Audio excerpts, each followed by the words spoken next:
Bueno, ya estamos en streaming, ya estamos en directo, ya estamos grabando este episodio número 12 de Hablando Sin Saber, en el que vamos a hablar un poquito de la soberbia de la economía. Estoy acá con dos personas que los conozco de la facultad hace mucho tiempo. Preséntense un poquito. No los escucho, espera, no se escucho. ¿Ahí? ¿Hola? ¿Qué andas, ¿Escuchás? amigo? Ahí, ¿Ahora ahí. sí? Ahora sí los escucho. Dale, preséntense. Perdón. Bueno, mi nombre es Juan Reyes, tengo 21 años. Desde el 2018 estoy estudiando economía con mi amigo el Delo y Lolo. Y nada, acá andamos, haciendo el Tranqui, aguante. haciendo el aguante. Y Este. yo soy Delo, amigo de Lolo también. Y bueno, a tirar unas magias acá de economía. Gracias, amigo, por siempre tirar la idea ahí en el podcast, en el grupo. Y bueno, vamos a ver qué sale, vos. Ya sabes, nada, el Delo está en modo Tetrix, pero ¿Cómo no vamos, pasa nada. Teclis? ¿Qué pasó? Sí, estaba medio trancado. La cámara, pero no pasa nada. Vos me apago, Lo ¿eh? importante es el audio y el conocimiento. Vos Uf, sabés que mi internet de caso sabés cómo es, Sí, así sí. que. Bueno, nada, mira, la premisa del podcast de hoy es la soberbia de la economía. Es medio raro la premisa y es más cuando se las planteé a ustedes, tipo, como que fue como, ¿cómo? Nada, mi idea era analizar la economía, porque todos sabemos que la economía es una ciencia que se apoya de demasiadas áreas, ¿no? O sea, de casi todas en realidad. Porque tiene peso en la empiria y tiene peso en la teoría, entonces como que es muy complicado. Entonces, la pregunta disparadora es cómo la necesidad de apoyarse en muchos distintos tipos de conocimientos hace que muchos economistas o estudiantes de economía sean soberbios creyéndose que saben todo, ¿no? Es por ahí. ¿Qué piensan de eso ustedes? bueno, creo que el economista de por sí trata de explicar la realidad y ya partís de una base que es muy abstracta y es muy complicada. O sea, nosotros como futuros economistas y como estudiantes estamos todo el tiempo aprendiendo ciertos modelos, y que en realidad no hay un único modelo que pueda resumir todo, que pueda explicar todo, pero creo que o sea, la base de la soberbia en del economista o el cierto prejuicio que hay, como que el economista tiende a ser soberbio, es por eso, porque trata de explicar la realidad y piensa que con sus modelos, sus estimaciones estadísticas, econométricas, puede llegar a como, explicar todo y basándose solamente en las herramientas cualitativas que tenemos. Y creo que claramente que siempre vas a tratar de apoyarte en otras ciencias que tienen otro punto de vista. Sí, bueno, vos cuando planteaste la pregunta, ahí me quedó como esa duda de si es soberbia del economista el. Bueno, claramente uno nunca, creo que nunca puede saber todo o saber de todo. Este, y bueno, creo que la economía en sí, o sea, es una ciencia que, como lo vimos en la otra vuelta en un taller, Lolo, no sé si te acordás, Sí, me hay acuerdo. como dos puntos de vista, ¿no? La economía que, vista como desde el elemento práctico de decir, bueno, pensar todas las cosas como con una cabeza de un reto económico, un problema económico de yo tengo estas opciones y intentaré maximizar mis beneficios con mis recursos limitados. Y eso aplica para todo, absolutamente para todo, personas individuales que tomamos decisiones, pero para cualquier situación. Mm. Y capaz que eso sí nos puede llevar a pecar un poco de, bueno, meternos en campos donde no son netamente propios y decir, bueno, esto en realidad es economía o no es economía, y dónde está el límite, ¿no? Claro. Esa es la gran pregunta. Es que claro, yo por ejemplo, todo parte claramente de uno de los talleres que dimos en una materia y además de la observación que yo tengo con respecto a los economistas que salen en la agenda pública, ¿no? Que son gente que en realidad, tipo, claramente dan un mensaje que sobre todo es político y es parado desde un punto de vista. Y, y claro, tipo, tienden a aparecer, mismo nosotros cuando discutimos con alguien que capaz que no sabe, tipo, mucho sobre el tema, que tenemos ese como estereotipo de la soberbia, pero yo también me ha pasado de tratar de empezar a conversar así de la nada, tipo, digo, no, no, pará, estás basado en un hecho que no tiene nada que ver, está mal lo que estás diciendo, ¿sacás? Y como que es eso lo que me trae a pensar, tipo, que en realidad es que nosotros tratamos, como dijiste vos, Juan, de explicar algo que es inexplicable.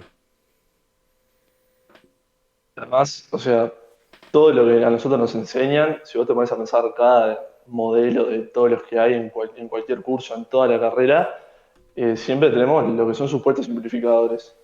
Entonces vos en realidad estás tomando entre pinzas las cosas, porque vos tratás de explicar un fenómeno, pero por la misma imposibilidad de la realidad es que vos aislás un montón de cosas para sentarte en ese fenómeno. Después tratás de arrancar a levantar un poco más los supuestos para tratar de complejizar el análisis. Pero la realidad es que es muy complejo, o sea, nunca vas a llegar a algo generalizable y tampoco, un poco más adentrarnos en lo que es la teoría microeconómica, nunca vas a poder resumir o converger todas las preferencias de todos los individuos de una economía. O sea, creo que es un poco utópico, pero está, es parte de lo que nos gusta y lo que estamos estudiando. Es que en realidad, para mí, si no tomás esos supuestos simplificadores, o sea, es inabarcable la realidad. O sea, como decías vos, Totalmente. no puedes Sí, solucionar la sí. realidad. Sí, sí, es que, a ver, tipo, eh, yo siempre pienso y yendo un poco más al tema de la economía en sí, que, que estamos analizando fenómenos tipo de gente, o sea, analizando la gente en grupos, ¿no? Pero cuanto más nos acercamos al individuo, menos parecemos saber. Porque cada individuo es distinto, cada uno vive la realidad distintamente, entonces cada tema es muy complejo sacar un... ahí se le trancó el dedo.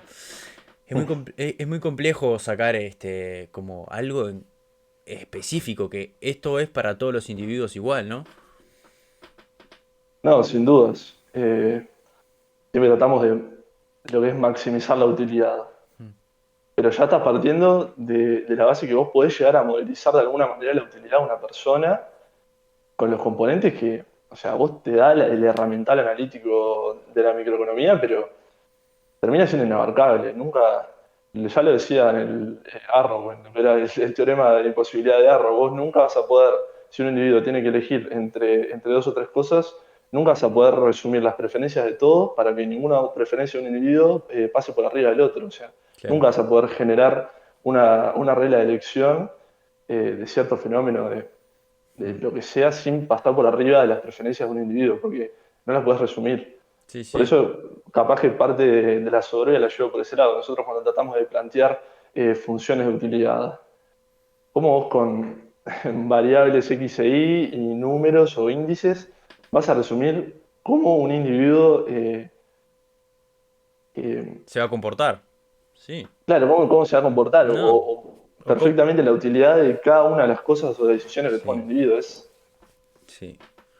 Otro punto que veo claro es que la economía es una ciencia que nos abarca a todos y nos compete a todos, ¿no? Y todos hablamos de ella porque todos lo sentimos y lo sufrimos y lo vivimos acá. Entonces, a diferencia de otras ciencias como por ejemplo física, cualquier persona no se pone a hablar de física, porque no sabe, porque se siente que es como ajeno a eso, de medicina. La abuela capaz que te da el remedio, pero en realidad la gente como que cada vez menos, porque está el médico que sabe. Bueno, la economía, lo que pasa que al ser una ciencia que es muy como mezclada con lo social y como toda ciencia social también tiene esas Seguro. contradicciones de tanto de políticas como de moral, como de un montón de cosas, la hace muy compleja. Entonces no es tan sencillo explicar fenómenos y cuando hay tantos puntos de vista. No, seguro. Además, o sea, como dijiste, la economía no deja de ser una ciencia social. O sea, el qué de la cuestión siempre termina ser cómo tratar de generar la mayor asignación o la mayor utilidad con los recursos escasos que tiene una persona.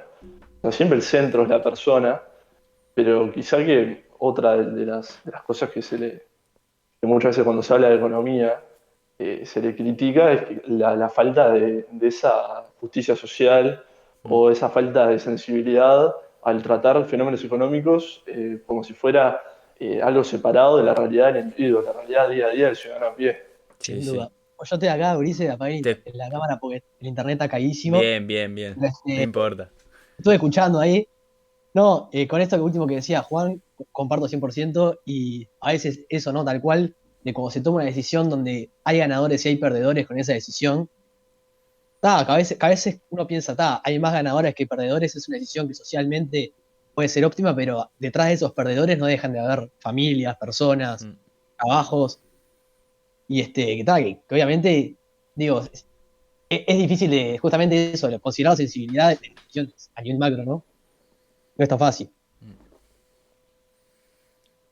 No, ni que hablar que en realidad eso es lo más difícil, creo yo, de analizar una situación económica.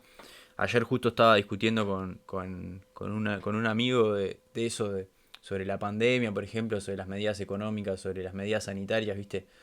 Hasta qué punto está bien una cosa, está bien otra, y claro, y en realidad nosotros tenemos que analizar que atrás de la gente, o sea, atrás del modelo, atrás de los resultados, de tantos muertos, tantos pobres, hay gente.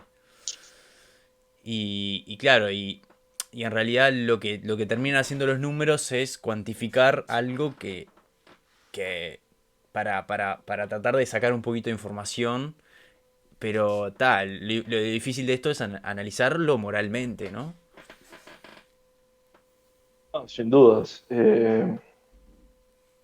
Por eso es muy importante siempre no quedarse solo con nuestra mirada del enfoque económico meramente cuantitativo, por más que dentro de la carrera tenemos un montón de materias de corte más cualitativo que tratan de darnos una interpretación más amplia, pero el enfoque multidisciplinario con sociólogos, con trabajadores sociales, es muy importante, termina siendo muy importante porque nos pueden dar una mirada más cercana y puede ser sumamente enriquecedor dar nuestro herramental estadístico o un poco más analítico de la situación macro o ciertas estrategias que se pueden tomar de la teoría microeconómica, pero siempre con una mirada que sea más cercana a las personas. Sí, yo justamente siempre menciono este libro que me compré, tipo de casualidad, que es un viaje, que es tipo lo que me hace pirar y voy 6 capítulos nomás, cinco, que Haz el chivo, dale. ya lo mencioné siempre, pero se llama La economía del bien común de Jean Triol, que es un economista francés que fue premio Nobel en el 2014 creo, que habla de todo un poco sobre el economista, sobre el rol de la economía, sobre cómo se enseña la economía. Y en una parte se mete con el método científico de la economía. Y habla sobre cómo es que la economía cuantitativa, como vemos nosotros, de subió el PBI, bajó el dólar, pum, pum, pum, no deja de ser este, percepciones de las personas a través de la teoría tratada de llegar a la realidad cuantificable. O sea, le pone números a lo que a un tipo se le ocurrió. Es eso. Entonces, tipo, para explicar determinados factores, capaz que justo el dólar es otra cosa, pues tiene que ver más monetariamente, pero este, por ejemplo, el crecimiento del producto no deja de ser, a alguien se le ocurrió una fórmula de evaluar algo, ¿no? Que se le ponen números para poder dar un resultado, ¿no? Y a partir de ahí, con esa teoría, se puede dar la afirmación de lo que el tipo pensaba o no. Viajes. Mm. Vale. Eso es un viaje, boludo. Tipo. Entonces está, como es que es más complicado de lo que pensamos porque todo siempre tiene su cuota de complejidad cuando vamos a nivel más específico. Pero vuelvo a lo que dije de las ciencias sociales. Nos cuesta también alejar y asimilar que la economía es una ciencia social. Ah, sin duda. Siempre, estoy repitiendo mucho el sin duda, perdón. No, tranquila. Pero siempre se trata de diferenciar a la economía de una ciencia social. Creo que eso es un prejuicio que está súper latente, pero capaz que sí, o sea, muchas veces nos olvidamos que el centro de la economía, el centro de la disciplina que estamos estudiando, siempre termina siendo la persona. Sí, A ver, sí, no dale. podemos dejar de visualizar que la persona es el sujeto económico del cual trata toda la vida económica, ¿no? O sea, Claro. es el sujeto que claramente es el que va, crea empleo, crea una empresa, genera las transacciones que van a mover esas empresas y o sea, es como una cadena que todo involucra a la gente y a las personas. Justamente Sí. por eso también es ciencia social. O sea, Claro. involucran al 100% de las personas. Y las decisiones Bueno, o no que toman ellas son las que van a afectar muchísimo al resto. pero en general a cualquier estudiante de economía, cuando está tratando de resolver lo que es lo más analítico de modelos o estadística, me parece que lo que es los números y todo termina como alejando un poco esa parte. Mm. Sin duda, Te sin duda. terminás perdiendo un poco. Es que Sí, vos analizás parámetros sin tener en cuenta todo lo que hay atrás de esos parámetros. Ah, sí. Es y que a- termina siendo lo mismo de siempre. O sea, vos tratás de simplificar, tratás de tomar variables que te den ciertos datos y empezar a conectarlos entre ellos y tratar de generar cierta manera de explicar la realidad. mm. Y con eso que dicen ustedes, hay algo que siempre me gustó, que desde que lo empecé a escuchar, de la significación, ¿no? Cuando algo es significativo. Que parece un poco que una lavadita de manos, ¿no? De decir, bueno, esto es significativo, no es 100%, hay chance para el error, hay chance para un cisne negro, pero no. Como en realidad no se puede afirmar nada 100%. O sea, ni estadísticamente, ni empíricamente, en realidad, porque la realidad es compleja, es subjetiva. Entonces, hay algo que una vez que estás un poco avanzado en la carrera, aprendes a no afirmar cosas porque en realidad hay una gran chance que te puedas llegar a equivocar. De generalización Generalización indebida. Estás re popperiano, vos. Ya nos ponemos todo nerd. inequívoca. Pero está, eso siempre me llamó la atención y como que en realidad es... Ahora lo voy a llevar un poquito más a la agenda, ¿no? De cómo en realidad, que este tipo también lo menciona en el libro, por el hecho de un rédito político, como que termina pasando que gente aparece en los medios y es el que le da la información a las personas que son o sea, son ignorantes en el tema de la teoría económica. Ignorantes no es malo, que aclarar que ignorante es no saber mucho, por las Todos. dudas. Nada, porque a veces viste que se hace como, sos ignorante, Ah, estás no, mal. la palabra es horrible. Claro, es espantoso. Pero, Sí, tal cual. como que eso... Pegan el ego. Ahí va, pegar en el ego, claro. Pero como esa información que se da en televisión, que se da en un diario, que se da en una tabla, ¿viste? Si vos le preguntás al economista en un debate con solo economistas, hay una gran chance de que no conteste eso. No sé si me expliqué. O sea, si vos un economista que te dice, no, esto está espantoso, súper espantoso, se hizo todo mal, bla, bla, bla. Ahora, si lo pones en un seminario de Harvard o de la Universidad de Chicago y que lo tenga que argumentar con datos, probablemente te diga, mira, esto no está tan espantoso como se parece. Esto puede ir por allá, esto puede ir por allá. Como la agenda y el rédito político hace a veces la desinformación, ¿no? Un viaje eso. El tema de los datos y cómo usar los datos para una cosa o para otra.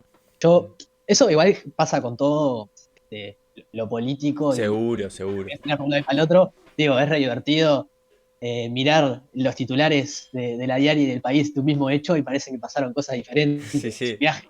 Dos realidades Eh, alternativas. ¿Verdad? Pero eso pasa con todo. O sea, Mm. vos al usar los datos tenés que estás con la limitante el que no conoce cómo se crearon esos datos y toda la información de que te muestran lo que te quieren mostrar. Mm. Y que si te cortan la gráfica en el último pedacito parece que está todo mal, pero si mirás el fondo parece que está todo bien. Entonces, el problema de justamente, bueno, justificar las cosas más, como se dice, parcialmente y buscando la parcialidad, es lo fundamental y lo que no pasa en el mundo político, donde siempre se quiere parcializar un poco y tirar para tu lado. Mm. Digo, ojalá, digo, capaz que soy tremendo pesimista de la política, pero bueno, a veces lo vivo así, de que siento que es muy difícil tirar juntos para un mismo lado y en realidad estamos todos para lo mismo, pero, pero está, de que a veces es re difícil ser como imparcial y buscar justamente que todo el círculo político tire hacia el mismo lado, ¿no? No, seguro, siempre. El sesgo político en los datos siempre está. Más, bueno, en las elecciones pasadas, porque siempre hay una consultora que en realidad lo que tendría que hacer, si vos te pones a pensar que son todos, se supone que son licenciados en estadística, ingenieros en sistemas, que terminan procesando la misma información, pero como siempre terminan dando como resultados un poco más sesgados para una parte, sesgados para el otro. Si vos haces un análisis un poco más continuo en el tiempo, terminás viendo que muchas veces la misma información, que son los mismos metadatos, terminan como teniendo diferencias muy significativas. O sea, vos terminás dándote cuenta cómo termina, no sé si es lo que se llama manipulación de agenda, Sí, pero, pero termina siendo increíble cómo juegan con esa ignorancia en las personas de que, bueno, yo tengo lo más preciado que quiere la gente ahora, que es, no sé, ver la realidad, no, el resultado de la elección. Entonces, ¿cómo con esa información que tienen y con la ventaja que tienen de saber manipularla y saber leerla, tipo, te pueden cambiar completamente todo? sí, sin Pero eso, duda. o sea, ese es el poder de la información. O sea, si por ejemplo, yo leí un caso en un libro que estuve leyendo, que ponele la gente de bienes raíces, los agentes de bienes raíces. Que vos vas y vos decís, está, el agente de bien, tipo, que te vende la casa, el agente inmobiliario, que decís, no sé, te vende la casa, decís, está, el loco siempre va a querer buscar el mejor precio porque cobra una comisión en base a eso. Y tal, en realidad juega con que vos no, o sea, capaz que el loco, con un esfuercito más, a vos te llevas $300, pero el loco se lleva, no sé, el 2% de $300. Que no es nada, son $6, ¿entendés? O sea, que entonces, ¿para qué me voy a matar haciendo un esfuerzo más? Si sé que esta casa se puede vender a mucho más y tengo esa información, si en realidad me va a reportar muchísima menos utilidad. Entonces, Mm. lo que pasó en ese estudio fue que hicieron un cálculo de, bueno, a cuánto lo vendían las agentes de bienes raíces sus propias casas y a cuánto vendían las casas de los demás. Y te das cuenta que los locos lo vendían más caras sus propias casas que la gente, que los demás, porque te juegan que te dicen, no, que mirá que el mercado se va a desplomar, no que el mercado va a subir. Entonces, te juegan con esa información y que tal, vos no sabés como crees en la persona, en el experto, decís, está, decido confiar, voy a creer en él, pero no sabes si el experto juega para vos o juega para él. Generalmente juega para él, pero no lo sabemos. Hay algo que vi en Financiera ahora que la estoy dando, que como en realidad nosotros si fuera todo perfecto y la información se supiera, tendríamos modelos perfectos, ¿no? Pero la gente no invertiría, no trataría de sacar rédito económico porque ya se sabría cómo cambiarían los precios, cómo cambiaría todo. Entonces, esa desinformación es lo que hace que que la gente genere un rédito económico. Siempre es así. Y siempre fue así. Y va a ser así porque en realidad los agentes actuamos bajo estímulos bueno, este pedazo de información que yo tengo, puedo meter acá y sacar esta ganancia porque el resto lo ignora. Sí, asimetría de información, Eso. completamente. ¿Cuál? Eso.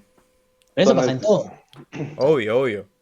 en todo, digo, mismo hasta en un profesional, ¿no? Digo, si todos supiéramos todo, no tendríamos que ir al médico, no tendríamos que contratar a un pintor, porque tendríamos, bueno, pintor justo capaz que es un tema de habilidades, no sé, pero el médico Yo no sé es pintar como adentro de la bastante. línea, imagínate.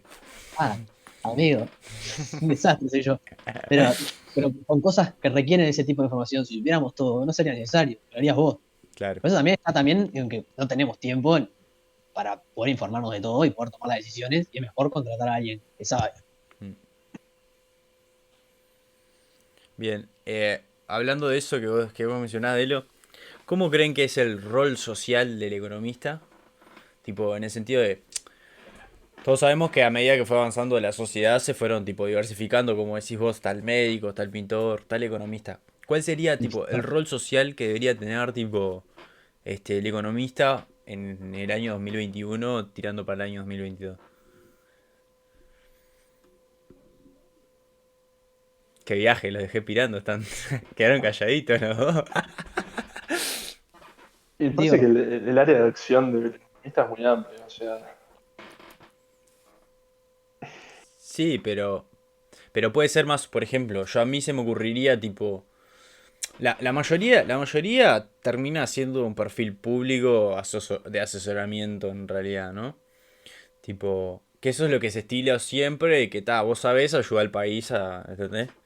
Tipo, eso, bueno. ¿cómo sería tipo a través de eso, tipo, ¿Cómo sería tipo, el rol que tiene la sociedad del economista más que ser un payaso que, porque, a ver, a mí lo que pasa es que cada vez que veo un economista siento que tipo la gente como que un sector lo idolatra, el otro 50%, nah, este no sabe nada, este está manipulando.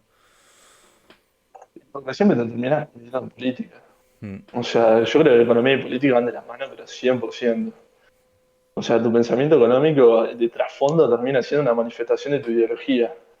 mm. O sea, Yo no estoy de acuerdo. O sea, a yo no ver, estoy de acuerdo en que, digo, hay acciones que pueden tomar los economistas que trascienden completamente la ideología política. Digo, yo, por ejemplo, en el laburo, cuando me mandan, cuando tipo, nos contratan para hacer un estudio, un trabajo, por ejemplo, yo que estoy trabajando en una empresa que hace estudios de factibilidad, en su mayoría, sobre Tirá el cosas chivo del importantes. podcast. ¿Eh? Tirá el chivo del podcast, yo sé que lo querés tirar. No lo quería tirar, pero Sí, bueno. yo sé que sí, Eh, dale. AIC, se llama la empresa AIC Economía y Finanzas. Tenemos un podcast ahí que hablan, tiran poderes si a alguien interesa. Está bastante interesante. Pero no iba por ahí, pero lo que quería decir era que justamente, bueno, por ejemplo, un estudio de factibilidad donde justamente se analiza si algo es factible o no, en qué invertir los recursos de todos, porque son recursos públicos en su mayoría, y no importa el tinte político, tenés que hacerlo parcialmente. Y con eso, con pila de cosas que tipo, son de agentes más, no te hablo del Estado, pero yo qué sé, agentes privados que te contratan, que quieren saber en qué invertir su dinero o no, que el economista tiene que estar ahí. Y capaz que uno dice, pero ahí capaz que el rol social del economista se pierde, pero en el fondo, es como lo que hablábamos al principio, una empresa que le va bien son empleos todos los trabajadores y sigue siendo darle los ingresos para una familia. O sea, no deja de ser eso. Capaz que lo asocio mucho con mi experiencia propia, ¿no? Entiendo que también está lo del otro lado, y sí, capaz que si lo pensamos a un nivel mucho más global, y bueno, el economista que sale en la tele, capaz que tiene intenciones políticas, seguramente, ¿verdad? no, seguro, yo estoy completamente de acuerdo. Pero a lo que yo iba es que para mí no, en el rol de hacer políticas públicas. Por eso que decía Lolo, ese rol social, yo lo tomé por ese lado. Entonces, para mí, cuando vas a diseñar una política pública, no puedes disociar tu ideología con el componente académico que vos tengas. O sea, creo que desde la muestra a la que vos te vas a enfocar con el diseño de la política pública hasta la herramental que vas a utilizar. Muchas veces la paradoja entre lo que son los gobiernos más de tinte progresista y el gobierno más conservador siempre te dice que el progresista siempre va a tratar de no tanto controlar la inflación, sino que hacer como más gasto público, siempre no perdiendo de vista los indicadores económicos claramente, pero y siempre en contrapartida se dice que el conservador siempre trata de generar el ajuste fiscal, siempre trata de no salirse de la banda de flotación de la moneda.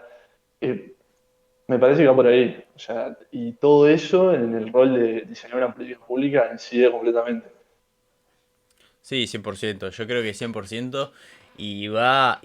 Yo creo que va un tema más de que todo parte en realidad moralmente, ¿no? Cuando hablamos de economía, como dijiste, los conservadores, capaz que los gobiernos más populistas, va desde el punto de vista de dónde nos paramos con el problema de la desigualdad económica. Sin duda. Porque, a ver, hay muchos tipos de desigualdad económica, hay muchos tipos.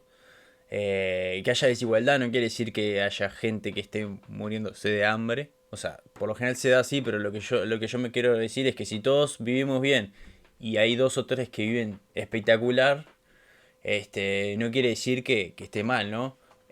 Estoy tirando la premisa, no estoy afirmando. Este, entonces, a partir de donde nos paramos con el problema de la desigualdad, que recursos para alimentar a todo el planeta hay, porque los hay. Entonces, es a partir de ahí que nosotros pensamos qué políticas públicas aplicar y cómo van todas las variables, ¿no? ¿Qué piensan de eso? Eh, Creo que tocas uno de los grandes temas de la economía, que es crecimiento económico primero y después distribución, o distribuís y después te preocupás por crecer. Mm, sí, a eso quería llegar. en realidad. Me adelanté, Que, perdón. No que, sabía. no, a eso quería llegar, que está bárbaro. Porque, tipo, en realidad nosotros tenemos. El origen de la economía es la administración de los recursos escasos. Y cuando estás de acuerdo con eso, estás de acuerdo que no se puede hacer todo. No se puede invertir en todos lados, no se puede hacer todo al mismo tiempo. Entonces, ahí está en el agente, en el rol social del balance entre eh, cuánto crecemos ahora y en cuánto distribuimos. Y a partir de ahí, tipo, hacerlo racionalmente, ¿no? Que por lo general se nos va a tintes políticos. Y por eso quería disparar esto que me parece súper interesante porque en realidad es muy difícil y siempre pensamos que yo Es tengo que, razón, él tiene razón, que no sé qué, y en realidad es muy complejo, ¿no? es que para mí, no sé si es irracional eso, o sea, son dos formas de comprender y de concebir, tipo, las cosas, o sea, yo considero, por ejemplo, primero está la distribución para luego el crecimiento, por ejemplo, esa disyuntiva que estaban hablando, ¿no? Hmm. ¿Cuánto dedico para distribuir el ingreso? ¿Cuánto dedico para poder reinvertir? O no sé, algo de lo que estaban hablando ni idea. Se me trancó aparte en el medio, pero me meto ahí Sí, sí, de no, y costado nomás. tiene sentido, Pero, tiene sentido lo que dijiste. pero Fue creo con que es el hilo. más, pero creo que es más tipo de la concepción y la cabeza de las personas que de actuar con racionalidad o irracionalidad, me parece. O sea, capaz que si uno hace promesas muy zarpadas y tiene que actuar irracionalmente para cumplirlas, bueno, no es el gato de la vida, ¿no? Hmm. ¿Qué pasar? Ay, mierda, perdón, dije malas palabras. Sí, sí. Podcast. A Ya todo fue. público, no sé. Ya fue, Pero, pero, No, no, no pero sé, es que hacer tenés chistes razón graciosos. y creo yo también que todo parte de una concepción moral en realidad, ¿no? Y la moralidad y el foco que nosotros le enfocamos, el foco que nosotros enfocamos, bien, bárbaro. Este, con la importancia que nosotros le ponemos a los distintos aspectos, ya sea salud, ya sea economía, ya sea no sé qué, no sé cuánto, no sé cuánto, y de cómo nos criaron, ¿no? También. Entonces, volviendo al principio, es demasiado complejo porque todos los 3,5 millones de personas que hay en Uruguay piensan distinto. Además, la racionalidad, o sea, vos podés llegar a lo que serían los resultados más racionales a través de un montón de herramental económico, pero al final no siempre los resultados más racionales son óptimos. O sea, Mm. no Seguro. siempre el resultado que vos llegás termina siendo de Pareto optimalizado, por decirlo de alguna manera. Claro, siempre es muy difícil llegar a un resultado en el cual, si vos te mueves para un lado o para el otro, no estés perjudicando a alguien. Mm. Sí, ni que Me hablar. parece que pasa siempre en las Y a veces, agendas. ay, se me trancaron. Dale, Eros, que se escucha bárbaro ahora. Aprovecha. No, falso, no se escucha. Este. Ahora sí, Ahora sí. y que a veces eso, Ah, No, bro. capaz que ese óptimo que escuchando, ¿no? Ahí sí, ahí, ahora sí. ahí Vos mejoró. tenés que pagar Wi-Fi, buenísimo. Dale. Giro rato, pero está necio acá, ¿no? Tranqui, bro. Este, Tranqui. no sé si me está Ah, está imposible. escuchando, ¿no? Eh, Pero yo voy a hablar sí, nomás. sí, sí. Bueno, Igual, dale, no, no, dale vos, que iba a ir a otra Calle, cosa. avisa cuando la escucho. no se No entiende se nada, entiende. amigo. Dale vos, Juan, que. No, además, este problema está en la base de todo el sistema capitalista, ¿no? Porque me parece que el capitalismo, por más que siempre es muy criticado en contra al antagonista, sea comunismo o socialismo, Hmm. tiene sus fallas. O sea, el capitalismo tiene ciclos. Entonces, hasta ahora, hasta el siglo XXI, no se ha encontrado una manera de evadir los ciclos. O sea, siempre después de una expansión va a haber una caída Y para mí el problema está en cómo vos tratás de gestionar esa transición. Mm, Entonces, o sea, yo personalmente siempre creo que cuando la gente escucha lo que es un ajuste fiscal, creo que a las personas le asusta mucho. mm. Pues una cosa que decís, pa, ajuste fiscal, ya se viene la debacle. Pero en realidad termina siendo una herramienta más para tratar de gestionar esa transición. En realidad es apegarte a los presupuestos que vos haces en las rendiciones de cuentas, tanto cuando arranca el gobierno como a mitad de año. Mm. Entonces, yo creo que hay maneras de tratar de llegar a esa racionalidad, pero termino siempre en la política. Creo que es muy difícil ampararse o quedarse en los porcentajes de la rendición de cuentas o bueno, yo dedico 3% a educación, 5% a desarrollo social o cosas así, pero después en los vaivenes del trajín político, por decirlo de alguna manera, creo que siempre, por intereses políticos o lo que sea, siempre te vas a tratar de salir de esa racionalidad o cosas que mismo te llevan a romper con eso. Sí, sí, y hay algo que decís que es un viaje porque todo en realidad, y es muy difícil también enfocarse en inversiones a largo plazo, ¿no? Porque siempre tenemos como dijiste vos, del fallo ese, el interés político instantáneo, del interés de las próximas elecciones, del interés del interés de la acomodo acá, del interés de acá. Los intereses personales de los dirigentes terminan afectando porque, por ejemplo, si hace 20 años, hace 50 años, ponele, vamos a 50 años, así no vamos a la historia reciente que es complicada.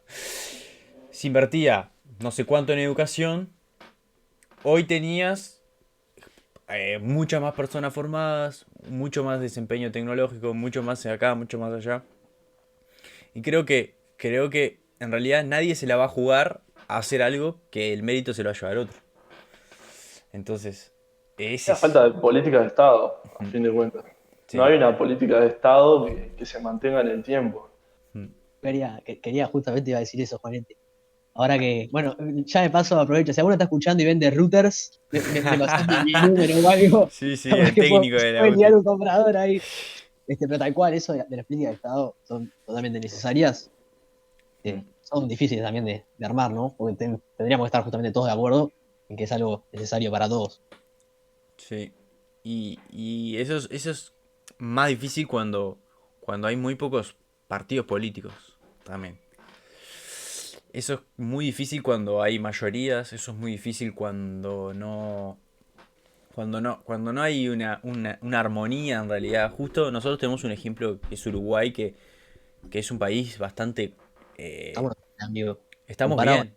O comparado con sea, América Latina, no, es que es eso. O sea, me parece que es un país que prioriza la comunicación, este, y eso es a valorar, que nosotros vemos a gente que se piensa que es una guerra, seguro, porque está infradotados ahí en otros lados, en todos lados, pero está, en realidad es un país que predomina la comunicación, presidentes de dos partidos distintos, o sea, se llevan bien, hubo una transición espectacular, no. entonces, eh, Porque uno de los principales factores por los cuales han venido empresas realmente importantes a invertir acá, o por lo menos, digo, se está mm, manejando la EU ahora nomás, es mm, por esa institucionalidad eh, política que tiene el país. sí, Ese sí. grado de instituciones en América Latina realmente, o sea, no existe, No, no, y más con un país de 3 millones de personas.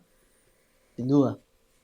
No, claramente que hay una tradición democrática muy fuerte. Mm, O sea, estamos hablando de que nuestros partidos políticos datan de hace 200 años. Creo que mismo el Uruguay ya estaba dividido, o sea, en la formación del Estado en sí, ya había una suerte de partidos políticos con eso de las divisas blanca y colorada, con mm, eso de que no sé, en batallas o lo que sea, siempre tenían como, bueno, la divisa blanca, la divisa colorada, el pañuelo, la cinta, y que luego todo eso como que fue transicionando hacia instituciones fuertes que fueron capaces de formar un país, que fueron capaces de dialogar y que en realidad no, o sea, la tradición democrática remonta hace muchos años. Entonces Mm. creo que los frutos de ahora, de esa comunicación, de eso de cuidar el republicanismo, la institucionalidad por sobre todas las cosas, creo que parte de una tradición hace muchos años.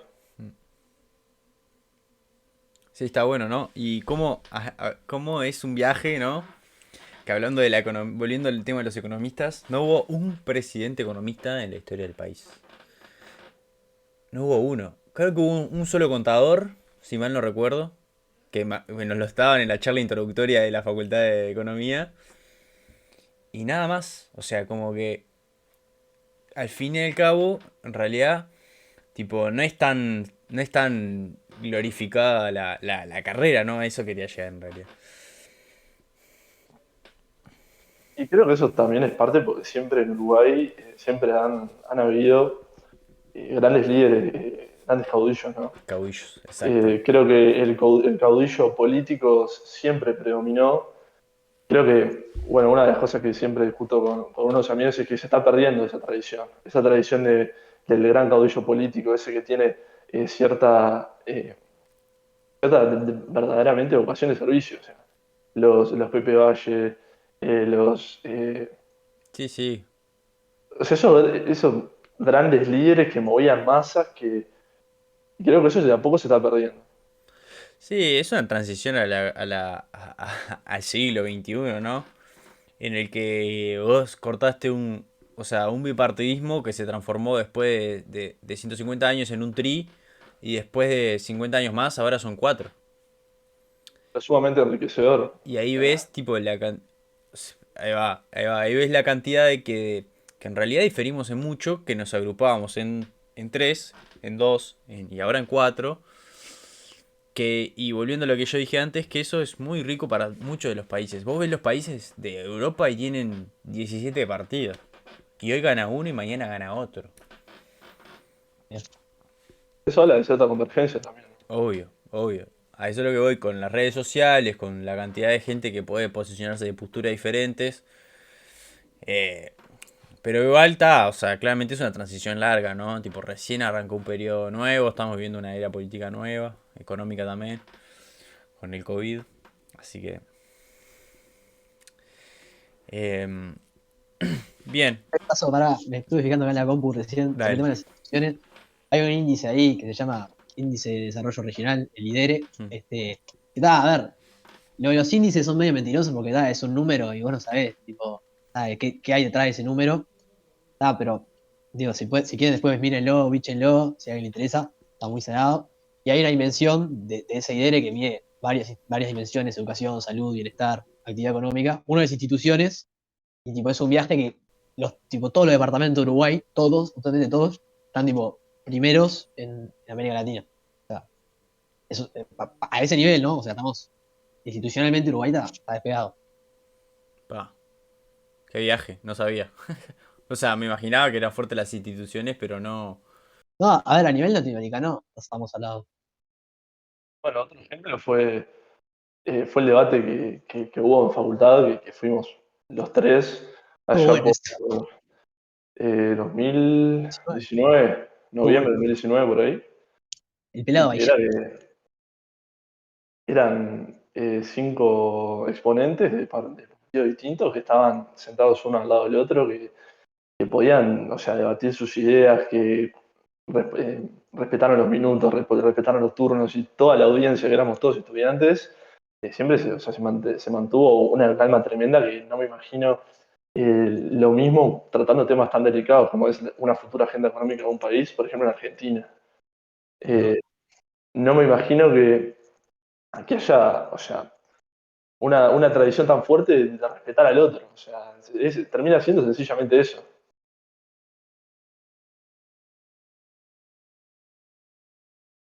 Amigos, no se te escucha. No, no se te escucha. Ah, Ahora ahora sí. sí. Capaz casi tenía que vender 2 routers vos. Sí, sí. No, yo creo que eso es parte también de que es un país chico, ¿no? Y que en realidad la cercanía con la gente, como decías vos, Juan, los caudillos, no dejan de ser tipo muy cercanos a la gente y la campaña de Uruguay es ir a ver a la gente. Los políticos de Uruguay van a ver a la gente, se meten en las casas, charlan, de todo, casi todo el país, porque es tan chico que es fácil de recorrer. Sí, Entonces esa cercanía también forma a que los uruguayos seamos sumamente políticos y sumamente tipo militantes y que luchemos por un montón de cosas y tal, y eso está de más, ¿no? Sí, o sea, termina desarrollando el pensamiento crítico no solo como individuo, sino como sociedad. Termina generando cierta simbiosis con las personas que piensan igual y también distinto. Porque siempre algo te vas a llevar con debates que tenés con desconocidos, que sean militantes de tu partido antagonista o mismo con amigos. Eh, Creo que es algo sumamente enriquecedor. Bien, yo ahora... en Sí, una dale, cosa dale. discrepo ahí, de que yo no sé si, por ejemplo, esas visitas que hacen los políticos realmente despiertan este, como esas ganas de informarse. No sé si alguien, creo que dijiste algo así, Juanete, o me lo interpreté yo. Como esas ganas de introducirse en la política, informarse. Yo dije eso, creo. Ah, No, no, yo no estoy tan de acuerdo. A mí es una herramienta juntavotos que más juntavotos que Ah, otra cosa. O sea, obvio, no es para despertar. Yo creo que no no, despierta. Justamente lo que te dicen es, obvio. oh, pibe, yo estoy acá, descargate, decime todos tus temas. Y bueno, campaña, vemos si vuelvo o no vuelvo. Sí, sí, termina seguro. siendo demagogia, ¿no? Obvio, obvio. Pero está, hasta qué punto es demagogia, hasta qué punto es la intención, es verdad, ¿no? Pero está, no dejan de jugar con la ignorancia de las personas. No, sin duda. Ahí ya te metes en terreno de interés político Sí, sí. completamente, todo el clientelismo que hay atrás de la Buah, política, que en este país eh, es muy fuerte. Es obvio, más fuerte de seguro. lo que... O sea, nosotros, claro, nos comparamos con la región y decimos, está, no, nada. Pero que acá es fuertísimo el clientelismo, sigue existiendo. Además, cuando, como decías, esto de la cercanía, de que es fácil llegar a la gente. Mm, Vos en un país como Argentina, con 44 millones de personas, que tienen un país que abarca casi todo el continente, que tiene todos los climas, que hay una diversidad cultural impresionante. mm. ¿Cómo haces no solo físicamente, sino parándote desde un punto de vista de sensibilidad con el otro? ¿Cómo haces para atender a todas las necesidades? Por más que vos tengas el pensamiento más altruista y no seas demagogo y que no haya clientelismo, termina siendo muy complicado. Que no podés. No. No, seguro, nunca vas a poder. Y bueno, No y podés. por eso, por ejemplo, en un país como Estados Unidos, vos tenés un sistema federal y que los votos son por colegiados. Es por eso mismo, porque si no, lo que hace eso, brevemente lo voy a explicar, es que todos los estados tengan poder por más cantidad de gente que haya o no, porque si no, todos los políticos hacen campaña en los estados más grandes. Y los estados más chicos no tienen protagonismo en el estado en sí. Entonces, por eso en Estados Unidos hace por los votos, este vale 3, este vale 29, bueno, es por eso. Es para que esos tres puntitos te pueden ganar la presidencia, entonces los políticos se deban sí o sí enfocar en todo el espectro. Por eso hay tanto congresista y todo lo demás, y Mm, ahí capaz que se llega a abarcar un poco más. Pero en Uruguay termina siendo un problema de escala. obvio, obvio, seguro. Tu frase de cabecera. Sí, siempre. Yo soy muy. Defiendo mucho que los grandes problemas que tiene Uruguay terminan siendo por efecto de escala. Bueno, me dieron el pie justito para lo que iba a decir ahora, porque ahora les iba a plantear, bueno, con respecto a Uruguay, ¿no? Como futuros economistas, tipo, la pregunta es hacia ustedes dos. Eh, ¿Cómo Uruguay sale, o si está saliendo, capaz que pueden decir si está saliendo, de... O sea, estoy hablando de super teoría, no estoy hablando de empíricamente. Estoy hablando, ¿cómo Uruguay sale de la disyuntiva esta de que tenemos poca población, la población centrada en Montevideo? ¿Cómo Uruguay se creen que es la mejor manera que Uruguay se expanda al mundo?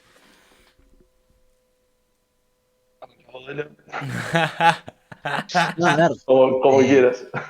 no, digo, yo en términos de, yo creo que abiertos al mundo ya estamos, pero Mm, sí entiendo de que Uruguay hay que desarrollar muchísimo más el interior, ¿no? es algo que siempre entre nosotros conversamos, Sí. que tal, no puede ser de que somos 3 millones y hay dos, digo, 1,5, ponele, que vivimos en 10 metros cuadrados. O sea, no existe. Y hay tanta tierra ahí, tanta gente, que tal, es un dilema y bueno, está perfecta tu idea, pero ¿cómo hacemos para expandir eh, la cosa para allá? Sí, O sí. sea, digo, tenés que generar infraestructura, tenés que generar espacio de trabajo. O sea, es todo un tema. ¿Y qué va primero? ¿Qué va segundo? ¿Va todo junto? Mm, ¿Dónde? ujú. ¿Cómo? O sea, es todo un tema. Obviamente, a ver, hay economistas justamente especializados en desarrollo territorial y y bueno, por ejemplo, uno de los casos, estamos dando en una materia que se llama teoría del desarrollo, a la cual muy poca gente da clase, pero yo soy uno de ellos. A la cual perdí.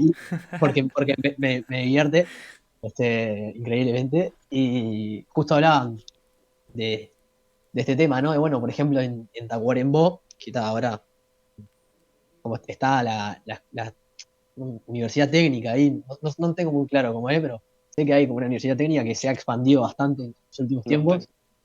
Este, que nuclea también mucha gente, no solo de Tacuarembó, sino de otros departamentos que tienen que ir ahí para seguir sus estudios, para estudiar y para desarrollarse. Y además, bueno, ahora UPM va para ahí, o sea, Paso del Toro, como que va a empezar a desarrollarse un poco toda esa zona, ¿no? Pero eso, ¿no? De, bueno, ¿cómo hacemos para desarrollar un centro en el interior? Y, y tal, y ahí es todo un dilema, tenés que llevar muchísimas cosas y Mm, tenés que encontrar, o sea, porque tampoco pinta hacer por hacer también, ¿no? obvio. Porque se generan inversiones en infraestructura salada, después terminan abandonadas o gastadas al pedo. Entonces, ¿qué priorizar? ¿Cómo hacerlo? Nos puede llevar un trabajo de añares para efectivamente encontrar una forma. Pero nada, está todo acá en Montevideo. Es un viaje. Estoy completamente de acuerdo. Creo que va mucho por ahí de lo que es la revalorización del entorno rural. Eh, Creo que Uruguay tiene una ventaja que es lo que es la comunicación con el exterior. Creo que Uruguay está muy interconectado con el mercado externo, creo que está muy bien posicionado.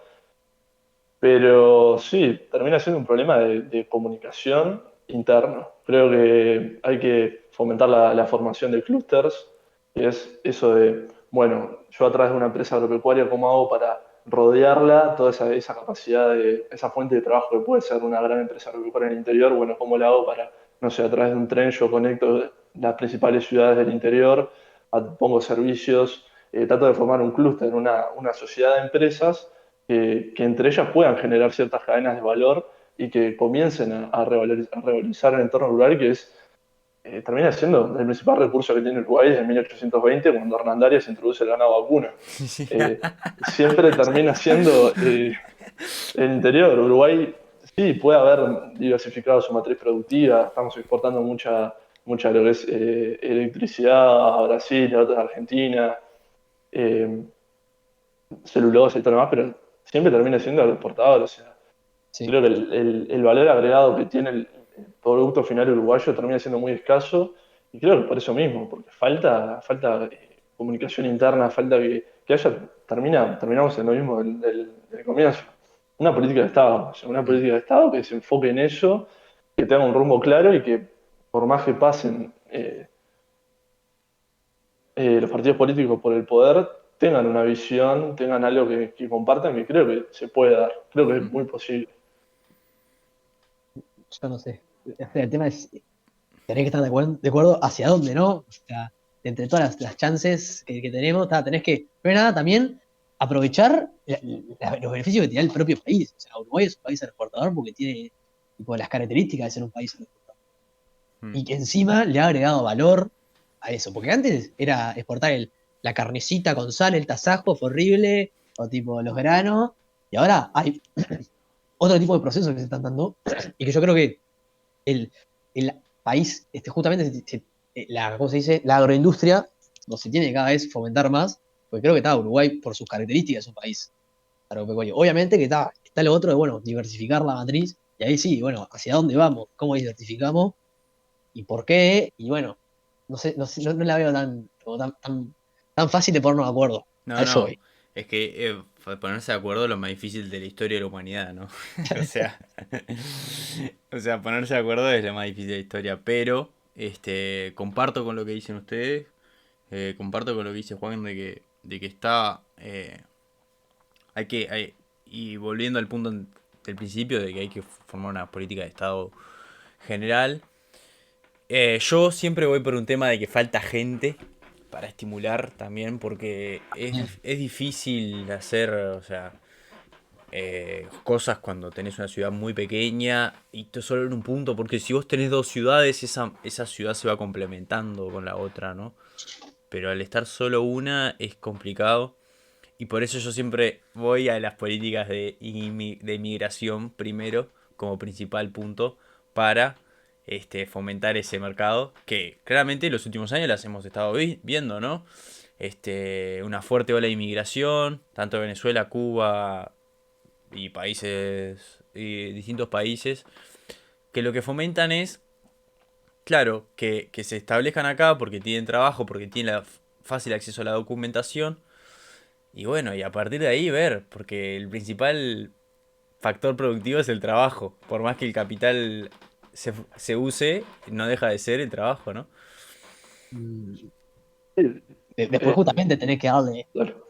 espacio de trabajo a esa gente que viene. Claro, O sea, obvio, si obvio. vienen 5 millones de inmigrantes, güey, Uruguay 9 millones de habitantes, pero ¿dónde los metemos? Es que Es difícil. volviendo al tema de la escala, incide completamente en lo que es la formación de precios.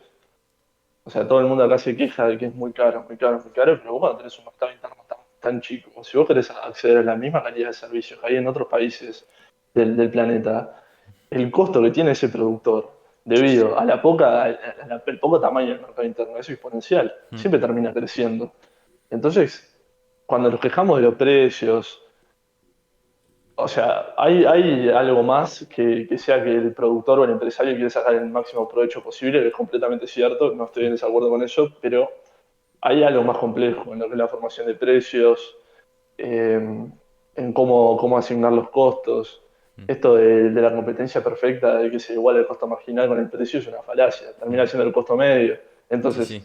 si vos siempre terminas, como tu indicador, termina siendo el costo medio, el problema termina siendo lo que diría el costo, que es el N que es la gente, Mm. Claro. Bueno, Ulises, les comento que ya vamos 57 minutos de podcast, así que formulando.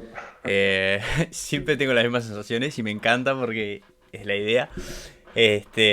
Nada, para cerrar, agradecerle a los pibes que se colgaron con la propuesta. La verdad que estuvo bastante interesante. Yo me gocé, por lo menos. Eh, Obvio. y ta, Vos ya veníamos hablando hace tiempo ya veníamos de hacer manejando. una dinámica. Eh, y ta, nada, agradecerle a los pibardos. Y, y ta, Un no sé. placer.